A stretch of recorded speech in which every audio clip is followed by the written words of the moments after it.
Kata mbahku, kalau misalnya sepi kayak gini, ada hantunya. Namun saat itu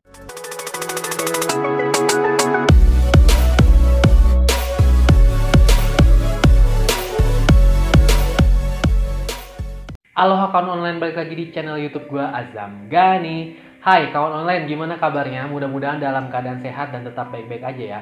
Tetap semangat menjalani aktivitas seperti biasanya.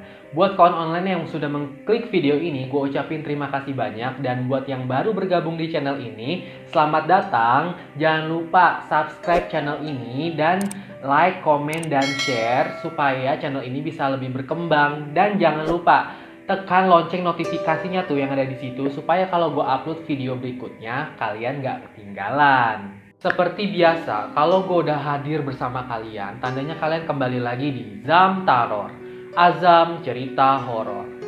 Dimana Zam Taror kali ini gue akan membahas Desa Gondo Mayit. Jadi Zam Taror episode kali ini berasal dari tak lain dan tak bukan Bapak Misteri Twitter @simpleman. Dan kalau misalnya kalian masih ingat, akun @simpleman ini sempat viral di tahun 2019 gara-gara dia tuh sempat nulis tentang KKN Desa Penari kawan online. Yang mana sekarang dia menceritakan cerita yang gak kalah serem nih kawan online, yaitu tentang pengalaman seseorang yang kesasar di sebuah desa misterius bernama Desa Gondo Mayit, atau yang berarti Desa Perenggut Nyawa. Jadi buat kalian yang mau mungkin baca langsung cerita lengkapnya atau dengan bahasa khas Jawa simpleman, kalian boleh banget langsung ke akun Twitter beliau ya. Karena emang video ini akan sedikit seram, gak ada guyonan-guyonan lucu, tapi tenang aja gak bakalan ada jump scare-nya. So kita lanjutin aja ceritanya. Tokoh di cerita ini ada dua kawan online, yaitu Mas Damar dan Mas Erik. Diceritakan saat itu Mas Damar ini baru ditunjuk sebagai ketua Mapala atau mahasiswa pecinta alam periode tahun 2011-2012. Di sebuah universitas yang cukup terkenal di kota Surabaya, tapi nama universitasnya sendiri ini dirahasiakan kawan online. Saat itu kebetulan akan ada kegiatan yaitu mendaki puncak Mahameru, yang dimana ada 4 universitas lain yang akan ikut bergabung dengan Mapala yang diketuai oleh Mas Damar ini, yang rencananya akan dilaksanakan pada bulan Juli kawan online. Tapi masalahnya karena kegiatan ini yang cukup mendadak, gak ada anggota Mapala yang bisa membantu Mas Damar untuk mempersiapkan kegiatan ini kawan online. Karena emang jadwalnya itu bentrok sama jadwal UTS. Jadi pada saat itu tuh mereka lagi bulan-bulannya UTS gitu kawan online. Nah, tapi karena Mas Damar ini merasa tanggung jawab sebagai seorang ketua, dia tetap bersikeras untuk melaksanakan agendanya meskipun seorang diri. Lalu ada nih namanya Mas Erik, yaitu ketua Mapala periode sebelumnya. Jadi Mas Damar itu tuh ngegantiin Mas Erik gitu kawan online. Nah, Mas Erik pada saat itu mutusin buat ikut membantu Mas Damar, walaupun pada saat itu dia sudah nggak ngejabat lagi sebagai ketua Mapala. Ya karena ini semua biar bagaimanapun demi nama baik kampus juga kan, bukan karena nama baik kinerja dari satu orang doang kawan online. Setelah mencari lokasi, akhirnya mereka dapat nih satu tempat yang dirasa cocok untuk dijadikan tempat latihan sebelum mereka ke Mahameru. Karena memang medan Mahameru itu cukup berat ya, dan diperlukan latihan yang serius juga. Dan tempatnya itu dinamakan Alas T karena memang tempatnya itu tuh dirahasiakan juga kawan online. Kenapa mereka milih di tempat itu? Karena ya itu tadi, medannya yang menanjak dan dirasa sebagai tempat terbaik, di mana suhu di tempat itu nyaris sama dengan suhu yang berada di puncak Mahameru kawan online. Mereka akhirnya melakukan perjalanan ke tempat itu kawan online. Selama kurang lebih 6 jam, akhirnya mobil mereka sampai di pos jaga yang pertama. Tapi anehnya, di pos jaga pertama ini tuh kosong, gak ada orang yang jaga. Seharusnya kan ada nih 1 atau 2 orang yang berjaga di pos tersebut. Karena meskipun jalur ini bukan jalur pendakian resmi, jalur ini tuh termasuk jalur yang cukup sering dikunjungin sama pengunjung yang ada di sana kok. Karena memang jalur ini tuh merupakan salah satu objek wisata yang cukup terkenal di daerah tersebut. Nah, di mananya kalian boleh cari tahu sendiri kawan online. Sesuai prosedur kan, seharusnya mereka melapor dulu nih sama petugas yang ada di tempat itu kalau mereka mau masuk ke dalam lokasi. Jadilah mereka akhirnya nunggu sampai ada orang yang datang, karena mereka pikir tuh jangan-jangan orang yang jaga ini mungkin lagi keluar sebentar atau lagi ke toilet kali ya. Tapi ini udah ditunggu berjam-jam, gak ada orang juga yang muncul-muncul. Sampai akhirnya tuh mereka kayak nunggu yang udah terlalu lama dan hari pada saat itu sudah semakin malam. Akhirnya karena udah menunggu terlalu lama nih, si Erik bilang sama Damar, ya udahlah nanti kita tinggalin KTP aja di sini, terus kita nulis catatan. Toh nanti kan pasti yang jaga tuh juga tahu kalau kita tuh tadi udah kesini, gitu. Awalnya si Mas Damar nih sempet ragu kawan online, tapi karena nggak ada kepastian juga kapan datangnya tuh petugas yang jaga ke tempat itu, ya akhirnya mereka sepakat ninggalin KTP terus sama nulis note gitu kalau mereka tuh udah masuk ke dalam lokasi. Mereka masuk ke dalam lokasi hutan-hutan dengan pohon-pohon yang tinggi kawan online. Dan pada saat itu jam sudah menunjukkan pukul 8 malam. Tapi nggak tahu kenapa tuh langit kayaknya gelap banget. Dan suasana pada saat itu tuh hening banget, sunyi senyap, nggak ada suara apapun terdengar di sana. Erik saat itu nyeletuk kawan online. Kata mbahku, kalau misalnya sepi kayak gini ada hantunya. Namun saat itu Damar langsung mengingatkan kalau berbicara itu harus hati-hati, apalagi di tempat kayak gitu kan. Saat lagi menyusuri hutan, tiba-tiba Damar mendengar suara ayam. Ayam. Enggak kawan online, enggak latah kayak gitu. Damar di situ mulai merasa cemas dan bulu kuduknya berdiri kawan online. Karena kalau menurut orang yang pecinta alam nih, jika kita mendengar suara ayam di tengah hutan pada saat malam hari, itu artinya akan ada pertanda buruk. Dan gue juga pernah denger sih kalau misalnya kita tuh dengar suara ayam berkokok pada malam hari, itu artinya ada sosok kuntilanak di dekat kita. Aduh, Tante Kunti maksudnya kawan online, gue merinding. Lalu tiba-tiba Damar bilang nih ke si Erik kalau dia mau buang air kecil. Dan pada saat itu juga tercium aroma bunga semboja atau bunga kamboja yang sangat menyengat kawan online. Di situ Erik langsung melihat ada sesosok di balik pepohonan kawan online. Dan pada saat itu tuh sebenarnya Erik mau manggil Damar, tapi karena posisi Damar tuh lumayan jauh karena tadi dia kan lagi buang air kecil kan. Aduh, gue mulai merinding kawan online. Karena penasaran, Erik tuh langsung kayak mencari tahu gitu. Kira-kira ada apa sih tuh yang tadi di balik pepohonan itu? Aduh, kalau gue sih boro-boro kawan online bisa langsung pingsan gue. Karena kan pasti kalau di dalam hutan gitu tengah malam ada sesosok apaan gitu dari kejauhan, pasti tuh itu yang kayak gitu-gitu kawan online. Ya ngertilah maksudnya.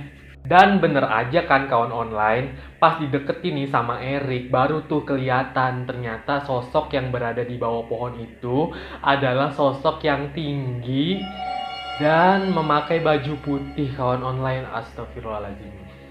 Gue takut kawan online. Warna putih saat itu dirasa sangat kontras karena memang keadaan yang memang cukup gelap pada saat itu kawan online.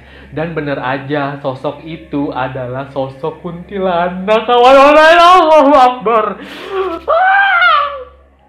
Sosok Tante Kunti ini hanya diam sambil menatap Erik aja kawan online kayak gini. Aduh.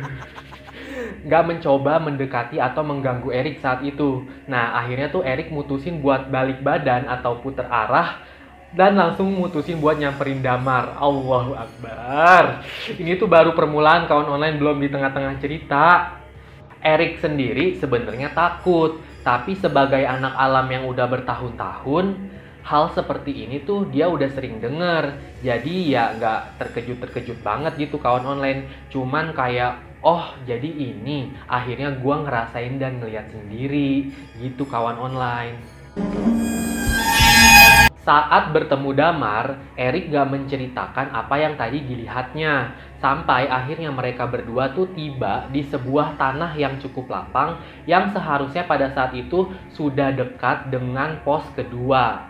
Di situ Damar baru ngeh kalau kenapa ya, kok dari tadi Erik diem aja. Nah pas ditanya Erik baru tuh cerita kalau misalnya tuh dia habis melihat sesuatu. Tapi ya udah abis itu ceritanya si Erik gak digubris sama Damar. Akhirnya mereka tetap melanjutkan perjalanan mereka kawan online. Tapi kayak udah berjam-jam lamanya gitu, mereka tuh kayak gak sampai-sampai di pos kedua. Sampai akhirnya mereka tuh merasa kelelahan dan memutuskan untuk membuat tenda di tempat tersebut. Lalu terdengar suara langkah kaki dari banyak orang kawan online dan ada suara gamelan juga dari kejauhan. Pada saat itu mereka tuh langsung kayak mencari tahu asal muasal dari suara tersebut. Dan pada saat mereka sedang mencari tahu, akhirnya mereka melihat ada sekumpulan orang sedang berjalan beriringan sambil memanggul sebuah keranda yang ditutupi kain dan juga bunga melati. Yang terlintas pada saat itu di pikiran mereka adalah untuk apa orang kok malam-malam menguburkan jenazah apalagi di tengah hutan pada malam-malam seperti ini gitu loh. Hanya memperhatikan orang-orang ini sedang menguburkan jenazah tersebut yang sudah dikafani lalu pergi. Tapi anehnya lagi nih kawan online, yang mereka lihat ekspresi dari orang-orang tersebut tuh bahagia, bukannya sedih. Padahal kan pada saat itu mereka tuh sedang menguburkan jenazah kawan online. Dan tiba-tiba Mas Damar ini ngeluh kalau selangkangannya dia itu sakit. Rasa sakitnya itu sebenarnya udah dia rasakan sejak habis dia buang air kecil tadi kawan online. Yang mana pas dicek, maaf, testisnya Mas Damar ini tiba-tiba membengkak kawan online. Saat itu, Mas Damar sudah sangat pucat dan gak bisa jalan lagi nih kawan online. Karena memang udah sesakit itu. Dia memutuskan untuk bersandar di bawah pohon. Sementara Mas Erik menyusul orang-orang tadi nih untuk meminta pertolongan. Dan meninggalkan Mas Damar sendirian di tempat itu. Saat itu Mas Erik berlari untuk menyusul orang-orang yang tadi terakhir dia lihat. Tapi dia gak berhasil buat menyusul mereka. Dan Mas Erik ini sempat heran-heran gitu, kok mereka cepet banget hilangnya ya, padahal kan mereka sedang memanggul sebuah keranda yang notabene tuh berat dan medan di tempat itu tuh cukup curam yang naik turun gitu kawan online. Dan akhirnya Mas Erik tuh kepikiran buat balik lagi aja deh ke tempat dia meninggalkan Mas Damar. Pas balik nih kawan online, Mas Erik ngeliat kalau Mas Damar itu lagi ngobrol sama sosok nenek-nenek. Dan pada saat diajak ngobrol, nenek itu mengaku kalau dia itu merupakan warga sekitar situ. Dan nenek itu juga bilang kondisi Mas Damar itu bisa kayak gini karena dia itu tadi buang air kecil sembarangan. Sehingga membuat para lelembut yang ada di situ tuh marah yang mengakibatkan kondisi Mas Damar bisa seperti sekarang ini. Lalu nenek ini tuh menawari mereka untuk ikut ke rumahnya. Dan pada saat itu kondisinya cukup urgent dan gak tahu lagi mau kemana, mereka akhirnya mengikuti saran dari nenek tersebut untuk ikut pulang ke rumah nenek ini kawan online. Mereka akhirnya sampai di desa tersebut yang dimana di situ tuh cuman ada sekitar 13 rumah warga. Dan lantas mereka langsung masuk ke rumah nenek tersebut yang merupakan rumah gubuk layaknya rumah di desa terpencil gitu kawan online.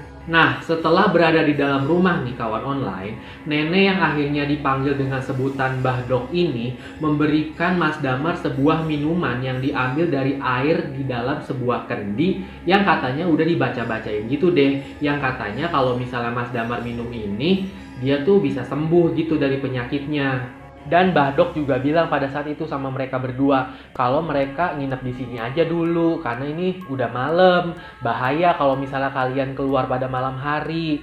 Dan karena hal itu mereka tuh kayak merasa agak sedikit lega karena emang Mbah Dok ini tuh ya terlihat baik dan terlihat manusia gitu, bukan jadi-jadian kawan online. Hari sudah semakin malam dan pada saat itu Mas Damar sudah mulai tertidur. Mungkin rasa sakit yang dia rasain tuh udah mulai reda kawan online. Tapi tiba-tiba Mas Erik tuh mendengar ada suara-suara gamelan lagi yang tadi dia dengar di dalam hutan. Dan pada saat itu dia beranggapan jangan-jangan orang-orang yang tadi di dalam hutan itu merupakan warga sekitar desa sini kali ya. Karena emang suara gamelannya itu sama kawan online. Lalu ada suara ketukan pintu dari luar, di mana Mbah Dok ini langsung bukain pintu. Di situ tampak seorang anak kecil yang pucet banget. Dengan ekspresi datar, anak kecil tersebut berbicara dalam bahasa Jawa dengan Mbah Dok ini kawan online. Erik pada saat itu berusaha nguping dari balik bilik kamar apa sih kira-kira yang mereka omongin gitu kawan online. Tapi tetap nggak bisa denger karena emang suaranya tuh pelan dan sayup-sayup gitu. Yang Erik cuman bisa denger tuh ada kalimat dimana tuh giliran mati saudara sama ilmu. Tapi ya nggak ngerti juga itu maksudnya apa. Abis ngomong sama anak kecil tersebut, Mbah Dok akhirnya nutup pintu terus kayak menyiapkan baju perginya gitu. Terus Erik tiba-tiba langsung nanya sama Mbah Dok, mau kemana Mbah? Terus si Mbah tuh langsung jawab, mau ikut. Ya walaupun ragu karena saking penasarannya nih si Erik tuh mutusin buat ikut sama Mbah Dok kawan online. Mereka berdua akhirnya sampai di tempat yang semacam kayak ada proses pemakaman gitu yang ternyata dipimpin langsung sama Mbah Dok. Dan yang Erik bingung, hah? Ada yang meninggal lagi? Dan ekspresi orang-orang di tempat itu tuh sama, yaitu bahagia bukannya sedih kawan online. Dan pada saat Erik kayak melihat siapa sih kira-kira yang meninggal ini, dan ternyata jenazah yang sedang meninggal itu adalah sosok anak kecil yang tadi datang ke rumah Mbah Dok, yang akhirnya tuh membuat Erik jadi bingung dan gak percaya sama apa yang dilihatnya.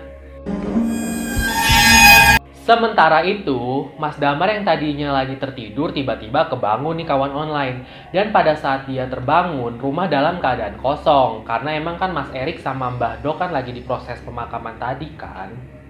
Bosan menunggu mereka berdua pulang, akhirnya Mas Damar ini tuh kayak ngegeratak-geratak gitu di rumahnya Mbah Dok. Sampai akhirnya dia menemukan sebuah kotak kayu. Dan dia tuh sempat penasaran isi dari kotak kayu tersebut. Sebenarnya dalam hatinya Mas Damar nih kayak berpikir nggak sopan ya kalau misalnya ngebuka barang milik orang lain. Tapi karena saking penasarannya tuh dia ngebuka akhirnya kawan online si kotak kayu tersebut. Yang ternyata isinya itu adalah sebuah kain kafan yang dibungkus atau diikat kawan online. Seketika dia langsung kaget. Hah? Apaan nih? Gitu kan, dan dia langsung nutup kotak kayu tersebut dan meletakkannya kembali. Dan pada saat Mas Damar ini balik badan kayak set, tiba-tiba di hadapan dia persis ada sosok pocong alias Poci yang udah berdiri di hadapan dia langsung gitu kawan online. Allahu Akbar. Aduh, gue merinding banget. Rasanya saat itu dia mau pingsan aja kawan online. Ya iyalah, gue juga kalau kayak gitu pengen pingsan aja. Tapi tubuhnya tuh terasa kaku sehingga kakinya itu nggak bisa bergerak sama sekali kawan online. Dan yang paling bikin horornya lagi tuh, sosok pocong itu bilang, lepas talinya. Gitu kawan online. Allahu Akbar. Udah gemeter banget nih ceritanya. Tiba-tiba ada suara pintu rumah kebuka. Dan saat itu juga Mbah Dok masuk ke dalam ruangan tersebut. Dan pada saat Mbah Dok masuk ke ruangan tersebut, Mbah Dok seketika langsung mengusir sosok pocong itu. Langsung pada saat pocong itu udah pergi nih kawan online, dia langsung marah-marah ke si Mas Damar ini. Nah, Mas Erik yang pada saat itu juga menyaksikan hal tersebut langsung mikir, wah ada yang nggak beres nih sama desa ini. Pertama, waktu dia datang ke proses pemakaman sama Mbah Dok tadi, dan juga tiba-tiba ada sosok pocong di rumah Mbah Dok gitu kawan online. Mereka berdua, yakni Mas Erik dan Mas Damar, langsung memutuskan untuk balik ke kamar dan mendiskusikan hal tersebut. Tapi ketika mereka lagi ngobrolin hal ini nih, kayak mereka tuh bilang, yaudah yuk kita keluar aja dari desa ini. Si Mas Erik tiba-tiba melihat kalau ada sosok Mbah Dok lagi mengintip dari jendela dan menguping pembicaraan mereka kawan online. Mereka berdua ngerasa, wah ini udah mulai nggak jelas nih. Akhirnya mereka keluar kamar untuk memutuskan pergi dari situ. Tapi pada saat mereka baru buka pintu kamar, tiba-tiba di situ udah ada sosok Mbah Dok sambil menatap mereka dan bilang, mau kemana nak? Terus, punten Mbah, kita mau pulang aja, kata si Mas Damar. Mau pulang kemana emangnya nak? Mau pulang ke rumah kita aja Mbah, kata Mas Erik. Gitu kawan online. Tiba-tiba Mbah Dok tuh kayak ketawa gitu kawan online karena mendengar jawaban dari Erik. Dan ketawanya itu nyeremin banget sambil dia bilang, siapapun yang sudah masuk ke desa tersebut gak akan pernah bisa keluar lagi. Jadi kalian semua harus nurut-nurut aja sama ucapan saya. Gitu kawan online. Lalu, tiba-tiba Mbah Dok ini seperti orang kesurupan. Muatannya itu kawan online putih semua. Terus dia tuh kayak ngerangkak-ngerangkak di tanah. Sambil mulutnya itu komat kamit seperti orang yang sedang baca mantra. Dan seketika itu pula tercium aroma bunga semboja yang sangat kuat yang tadi mereka cium. Mereka panik dan langsung mencari pintu keluar dari rumah tersebut. Akhirnya ternyata tuh ada pintu nih di belakang rumah. Dan akhirnya mereka tuh lari lewat pintu belakang tersebut, meninggalkan rumah Mbah Dok saat itu kawan online. Mereka terus lari sampai ke hutan nih kawan online. Tapi aroma bunga semboja ini masih kuat, seakan-akan tuh kayak ngikutin mereka. Sampai akhirnya mereka tersadar di sekeliling mereka itu sudah ada lusinan pocong. Dan mereka tuh mendengar poci-poci ini tuh ngomong, Gali mayat, gali mayat. ih, merinding gua. Lalu Erik tiba-tiba kayak keinget sama proses pemakaman yang tadi ia saksikan. Nah, jasad anak yang dikubur tadi itu, tali pocongnya belum dibuka kawan online. Akhirnya mereka lari ke tempat pemakaman dengan diikuti puluhan pocong yang melompat-lompat di atas pepohonan yang seakan-akan tuh lagi ngikutin mereka gitu kawan online. Aduh, amit-amit mendingan pingsan gak sih kalau misal posisinya kayak gitu kawan online. Sampainya di tanah pemakaman, sosok-sosok poci ini tiba-tiba menghilang. Tapi tiba-tiba mereka di sana melihat sudah ada sosok Mbah Dok yang terseret-seret. Sehingga akhirnya mereka memutuskan untuk putar arah deh, balik lagi ke dalam hutan. Sambil terus berlari nih ke dalam hutan, mereka membaca doa kawan online. Dan tibalah mereka di sebuah jalan setapak yang sudah tidak asing lagi, yang ternyata itu tuh sudah dekat dengan posisi pos yang kedua kawan online. Mereka melihat sebuah cahaya di pos tersebut. Sampai akhirnya mereka tuh ngetok-ketok. Terus pas dibuka ternyata ada sosok laki-laki yang langsung melihat ke arah mereka dengan tatapan yang mencurigakan gitu. Sambil bilang, kalian yang ninggalin KTP di pos 1 itu ya? Terus si orang tersebut langsung kayak buat laporan sambil nelpon dan bilang, udah ketemu nih orang-orang ini gitu katanya kawan online. Yang ternyata Mas Erik sama Mas Damar ini sudah hilang selama 2 hari kawan online. Dan pada saat itu juga Mas Damar dan Mas Erik langsung dimarahin abis-abisan sama orang tersebut karena dianggap ceroboh dan masuk sembarangan ke lokasi dan menggunakan jalur yang salah kawan online. Gak lama kemudian ada sosok bapak-bapak datang naik motor. Damar dan Erik pun langsung menceritakan semua peristiwa yang mereka alami saat itu. Nah, dengan santainya si bapak ini langsung bilang, syukur kalian masih hidup. Gitu katanya kawan online. Dulu sudah terkenal dan sudah banyak yang melihat tentang tempat yang namanya 1000 pintu atau pohon keramat lah, dimana jika ada yang melihat di dalamnya itu ada sebuah desa, itu yang dinamakan desa Gondomayit. Tapi sampai sekarang nggak ada yang tahu tempatnya itu berada di mana. Untung kalian tuh nggak terjebak di situ, kata bapak itu. Biasanya kalau misalnya jumlah orangnya itu ganjil, ada salah satu yang nggak bisa balik lagi kawan online. Bapak itu cerita sambil mijit kaki Mas Damar dan bilang, besok-besok kalau misalnya mau buang air kecil jangan sembarangan ya. Azan subuh mulai berkumandang. Damar dan Erik pun lantas ingin berpamitan untuk pulang. Tapi rasa penasaran Erik yang sangat besar tidak terbendung dan dia bertanya kepada bapak tersebut, di desa itu ada sosok nenek-nenek ya pak?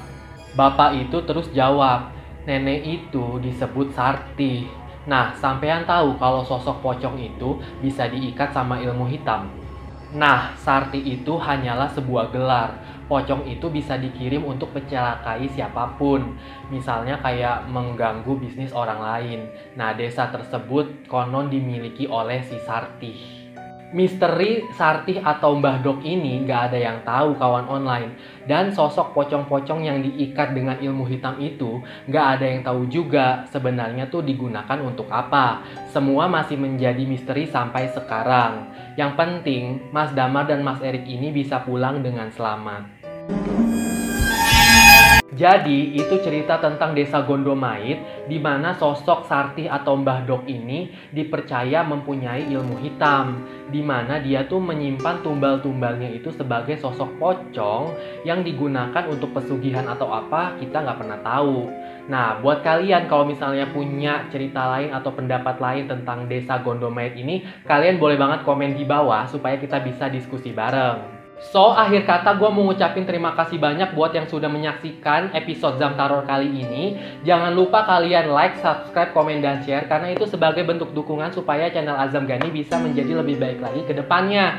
Dan buat kalian yang sudah subscribe, gue ucapin terima kasih. Kalian yang mau follow Instagram gue boleh banget di @azamgani. Gue juga mau minta maaf kalau misalnya ada kesalahan kata, kesalahan pengucapan di dalam video ini. Sampai jumpa di video episode Zam Tarot berikut ya kawan online. Dadah!